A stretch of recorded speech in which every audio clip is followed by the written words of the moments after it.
Our third expert that traveled from not New York or Michigan, but right here from the Pittsburgh area here in Pennsylvania, and has been with us before. We appreciate him coming back to the Capitol today to share his expertise. Dr. Lyons-Weiler is a research scientist, author, and president and CEO of the Institute for Pure and Applied Knowledge. Thank you, Doctor, for coming. Thank you. Representative Metcalf, I want to thank the media for being here and thank everyone online for sharing this across all social platforms. I'm an objective research scientist, and I have two main points that I want to drive home. The first one is the number 21%. I want you to remember that number and write it down. It's a very, very important number to you if you're an American citizen. The second thing that, and I'll get to that in a minute, the second thing that I want to say is I'm not here in support of any particular bill. I run a not-for-profit, and I can't say yay or nay on my opinion. What my personal opinion is muted, and I don't mind that, but I can condemn the politicization of your health, the politicization and the commoditization of the American citizens' health. Pennsylvania citizens' health is not a commodity. It is neither a monetary commodity, nor is it a political commodity. And shame on you if you have changed your position or held on to a position in the light of evidence from data, from studies that tell you that your position is wrong simply because you disagree with President Trump. Shame on you. You're hurting people, you're hurting society, you're destroying businesses. Shame on you. Now that I got that out, I can talk about some science. Okay. Historically, vaccines for coronaviruses have had a terrible safety record. There is a condition known as disease enhancement due to pathogenic priming. And this was discovered in vaccinated animals in past vaccine safety studies when they did conduct vaccine safety studies on animals on coronavirus vaccines, where vaccinated animals got more serious disease after being vaccinated, and then when they acquired an infection from the wild-type vaccine, more of animals got serious infections, serious conditions, and more animals died. In my peer-reviewed research paid for the citizens of the United States of America through donations to IPAC, prior to the development of any COVID vaccines, I found that all but one of the proteins in the SARS-CoV-2 virus have what we call unsafe epitopes, right? Which are parts of proteins that are capable of causing immune conditions, autoimmune conditions, and immune responses against proteins in our own body. This is peer-reviewed research, and I'll be happy to provide the press with a reference after this. About a third of the proteins that might be targeted by autoimmune conditions by SARS-CoV-2 viral proteins, either through infection or injection, target the immune system. But from the start, it looks like this virus has evolved the ability to attack our immune system as part of its disease-causing capacity. This pathogenic priming, I predicted in my study which parts of the human body would likely be most affected by pathogenic priming. And now studies by medical physicians, by medical teams around the world are confirming my predictions. This is not simply a respiratory virus with respiratory symptoms. This affects many tissues across the body, and there's some grave concern if you're going to get infected. But where's the grave concern if you're going to be injected with these same proteins? Not a single, to my knowledge, not a single vaccine manufacturer took heed of my warning to remove those unsafe epitopes from the vaccines before they formulated their vaccines, in spite of being emailed my study with a plea to please consider taking out those unsafe epitopes. Your body has 500,000 peptides throughout your life. The coronavirus has something like 28 proteins. What's the probability that there's going to be many proteins that match at small segments of immunogenic epitopes? Very high. We now have results from front-runner vaccines from these hybrid trials where they skipped over the animals trials. FDA, in it absolutely ignoring safety margin, in a stunning decision, decided to allow Moderna and other vaccine manufacturers to skip the most important step in vaccine safety for coronavirus, which is the animal trials, to see if there's pathogenic priming, to see if this particular vaccine or that particular vaccine might cause serious problems through pathogenic priming. It's unbelievable that the FDA made this decision, and we made this specific recommendation that they do that in my study that I published. All right? Now what they're doing is they even said, well, we don't have to do phase 1 human trials and phase 2 human trials separate. We're going to combine them together because this is such a horrible epidemic. We need to get the science done fast. They're missing out on another opportunity to find safety signals, but they found them anyway. At the beginning of this time period where I'm speaking, I said to remember the percentage 21%. The only single data point, the datum that we have on what percentage of patients, human patients exposed to a coronavirus vaccine have had serious adverse events is from the Moderna trial, and that number is 21%. 21% of people are having serious adverse events from this vaccine in that trial. The other ones haven't published their data yet to the point where we can understand that.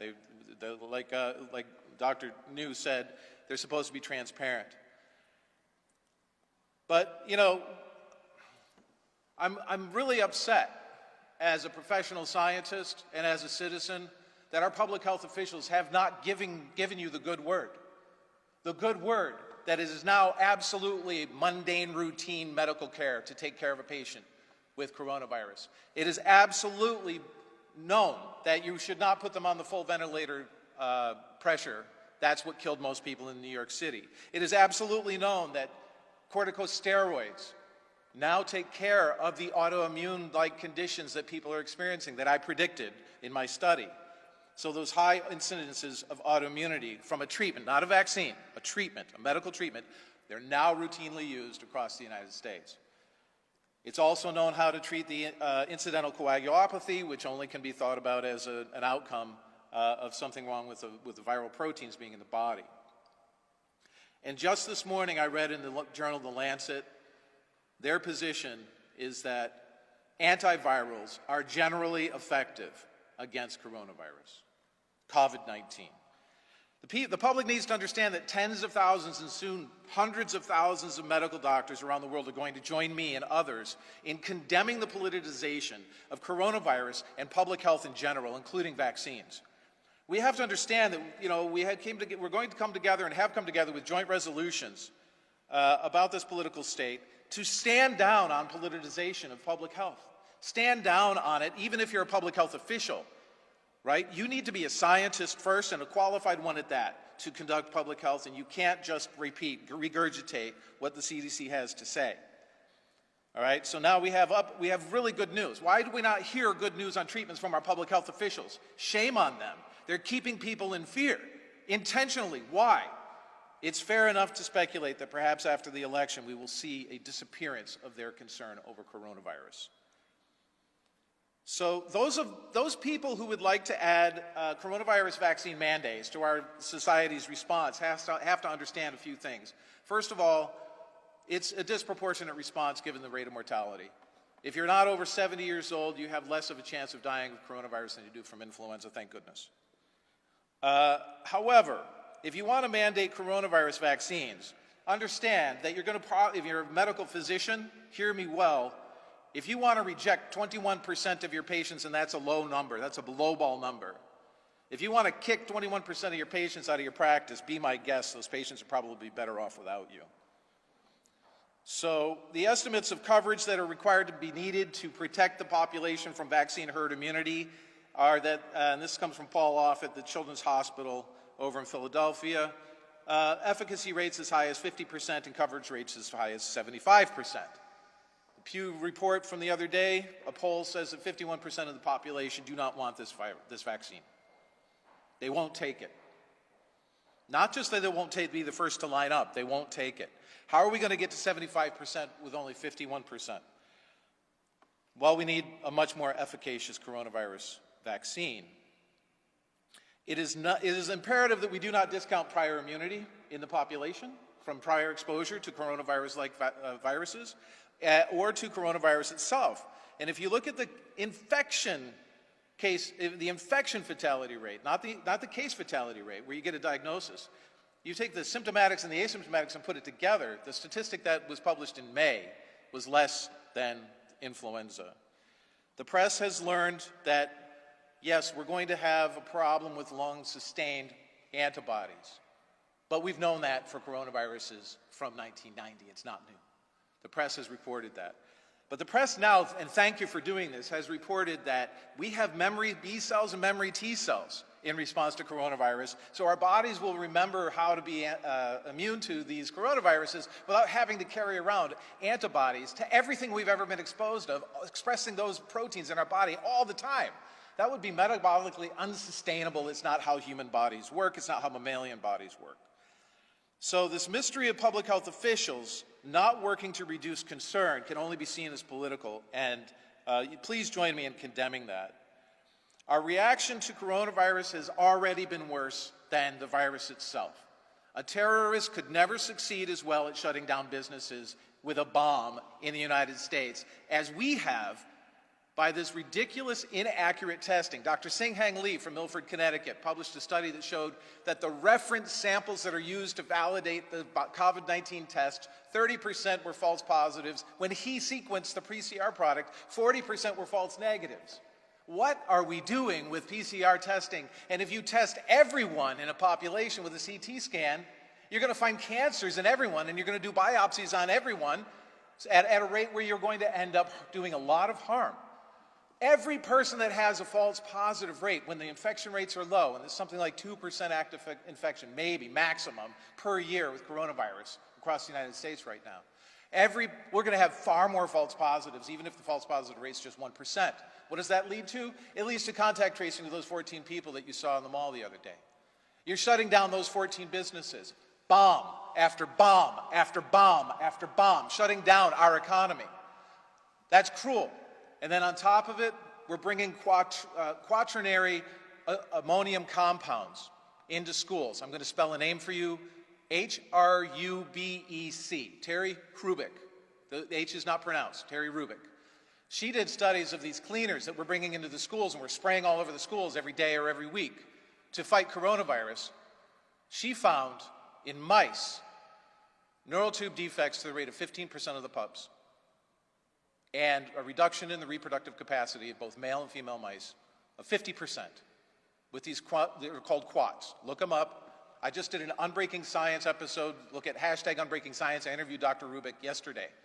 What are we doing to our children? Exposing them to these cleaners that might shut down their reproduction, that might harm their immune systems, that might cause their children for 2 generations to be less reproductively capable, for 2 generations to have neural tube defects.